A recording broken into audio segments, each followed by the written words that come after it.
सो बेटा नेक्स्ट जो हमारा टॉपिक है that is derivation of Ohm's law from first principle और from the concept of drift velocity. मतलब हमने जो रिलेशन डिराइव किया था ना ड्रिफ्ट वेलोसिटी और करंट में, वहाँ से हम लोग ये रिलेशन डिराइव करते हैं। सो इसके लिए फर्स्ट ऑफ ऑल हमने क्या कंसिडर करना है, let us consider conductor having area of cross section A, let we D be the drift velocity. Now we know I is equal to NEA VD where and VD is EE tau over M। दोनों relation हम लोग already derive कर चुके हैं और दोनों ही relation important है। ठीक है, उसके बाद फ्रॉम इक्वेशन 1, फर्स्ट इक्वेशन से हमारे पास क्या है, फर्स्ट इक्वेशन में हमने ड्रिफ्ट वेलोसिटी की वैल्यू पुट करनी है। So I is equal to NEA VD की वैल्यू पुट कर दो यहाँ पे, this is the value of VD। So इसके बाद नेक्स्ट हमारे पास एक हमने रिलेशन डिराइव किया था E is equal to DV over DR, relation between electric field and potential gradient. तो इन दिस केस अगर हम लोग कंडक्टर के अक्रॉस पोटेंशियल दे रहे हैं तो वो कांस्टेंट वैल्यू होगी दैट इज़ V, और लेंथ भी कांस्टेंट है कंडक्टर की that is L। It mean to say that E is equal to V over L हम लोग ये लिख सकते हैं। डायग्राम वही बनेगी जो हमने ड्रिफ्ट वेलोसिटी के लिए की थी। सो E is equal to V over L. Put this value of electric field in this equation. We get I is equal to NEA E V over L into tau। ठीक है, so I is equal to NE square A V tau over M into L। Also I over V इसी relation से हम I over V की value निकालेंगे, B को left hand side लेके चलेंगे। I over V is equal to NE square A tau over M L। और आप इसको कैसे लिख सकते हो, V over I is equal to NE square A tau over M into L। अब ये सारी वैल्यूज़ कांस्टेंट है, let this constant is R, so we can write V over I is equal to R, or V is equal to I R, or V is directly proportional to I, that is the Ohm's law। ठीक है, and here R is equal to NE square A tau over M L। ये relation भी आप लोगों ने याद रखना। ठीक है बेटा, so this is the derivation of Ohm's law from the first principle.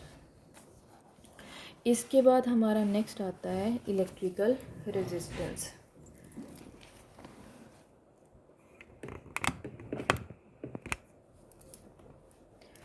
Now what is electrical resistance. Electrical resistance मैंने आप लोगों को बता दिया क्या होता है।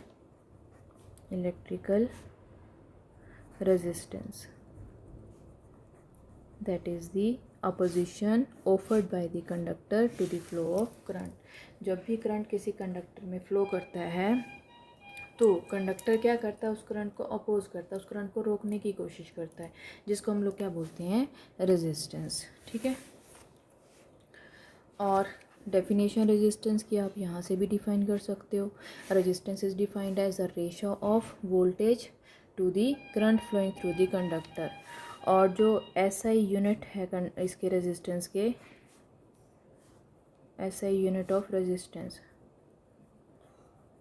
That is ohms, that is ohms. ठीक है, और ओहम को आप डिफाइन कर सकते हो यहाँ से, इसी रिलेशन से हम 1 ओहम को डिफाइन भी कर सकते हैं। So ohm is the unit of resistance, volt is the unit of potential, ampere is the unit of current। You have to define 1 ohm, so 1 ohm is equal to 1 volt over 1 ampere। So the resistance of a conductor is said to be 1 ohm if 1 ampere current flows through a conductor when we apply a potential of 1 volt across that conductor। That is the definition of 1 ohm जो आपने learn करनी है, कई बार exam में पूछ ली जाती है। Second हमने फाइंड आउट करना है डायमेंशंस, डायमेंशंस ऑफ रेजिस्टेंस। वैसे तो आप खुद भी कैलकुलेट कर सकते हो, डायमेंशंस आप लोगों को आते हैं कैलकुलेट करने, बट चलो मैं बता देती हूँ। आर का जो डायमेंशंस है वो इसके फॉर्मूला से ही कैलकुलेट करने हैं। R is equal to V/I। Potential की डेफिनेशन क्या होती है? Work per unit charge. और करंट क्या होता है? Q/T। So you can write it as R is equal to W/Q into T/Q। ठीक है। वर्क के यूनिट क्या होते हैं? Work mL/2T-2 dimensions. टाइम के डायमेंशंस क्या होते हैं? T। और चार्ज के डायमेंशंस क्या होते हैं? चार्ज के डायमेंशन हम लोगों ने ऑलरेडी डिराइव किए हुए हैं फर्स्ट यूनिट में, AT इंटू AT। ठीक है, तो हमारे पास क्या वैल्यू आ गई? mL/2T-2 और T ओवर A² T²। ठीक है, that is mL/2T-2 T+1 A-2 T-2, that is mL/2T-4 + 1 A-2 और mL/2T-3 A-2।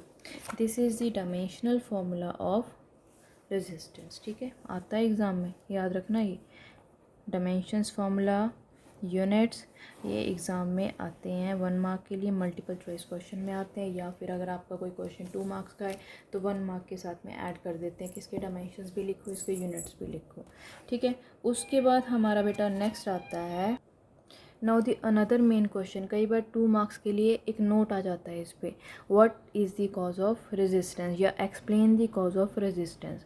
सो लिसन बेटा केयरफुली, मैंने आप लोगों को क्या समझाया है कि if we have a conductor then there are number of free electrons that moves freely in the conductor, okay, and as well as there is ions।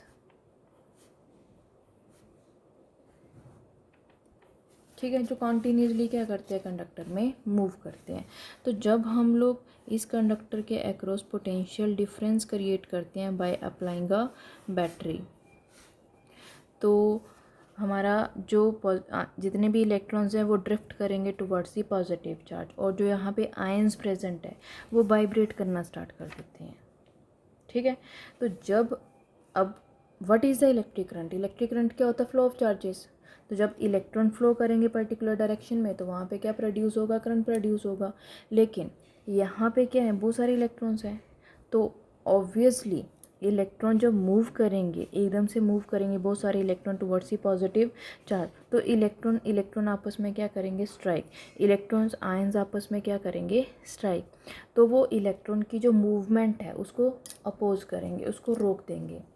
एक इलेक्ट्रॉन है वो स्ट्राइक करेगा इस इलेक्ट्रॉन से, ठीक है, मोमेंट्री उसकी एक्सेलरेशन 0 हो जाएगी, फिर वो एक्सेलरेशन एक्वायर करेगा, फिर वो स्ट्राइक करेगा अगले इलेक्ट्रॉन से, फिर उसकी एक्सेलरेशन 0 हो जाएगी, फिर वो एक्सेलरेशन एक्वायर करेगा। तो ये प्रोसेस जो है सब इलेक्ट्रॉन्स में चलता है। तो इन शॉर्ट सब इलेक्ट्रॉन्स की जो मोशन है वो अपोज हो रहा है, उसको रोका जा रहा है। उसको रोकता कौन है? जो यहाँ पे आयंस हैं जो कंटिन्यूसली क्या कर रहे हैं? वाइब्रेट। कंडक्टर में जो आयंस हैं जो वाइब्रेट कर रहे हैं वो उसको क्या कर रहे हैं? अपोज कर रहे हैं। इलेक्ट्रॉन के मोशन को क्या कर रहे हैं? अपोज। इन शॉर्ट वो करंट के फ्लो को क्या कर रहे हैं? अपोज कर रहे हैं। क्योंकि करंट का फ्लो चार्ज कैरियर का फ्लो दैट इज़ करंट। अगर वो चार्ज कैरियर के फ्लो को अपोज कर रहे हैं, चार्जेस के फ्लो को अपोज कर रहे हैं, तो इन शॉर्ट वो करंट को क्या कर रहे हैं? Oppose. And this is the cause of resistance. इसी की वजह से रेजिस्टेंस ऑफर करता है conductor to the flow of current. सो ये चीज़ आप लोगों को यहाँ पे एक एक्सप्लेन भी की हुई है। Electrical resistance is the opposition offered by the conductor to the flow of electric charges. When a conductor is connected across a cell or battery, free electrons in a conductor flow from negative to positive terminal of the battery. This give rise to the electric current in the conductor. वही चीज़ें जो मैंने आपको अभी detail में समझाई। When free electrons flows from one end to the another end of the conductor, they collide with the ions in the conductor.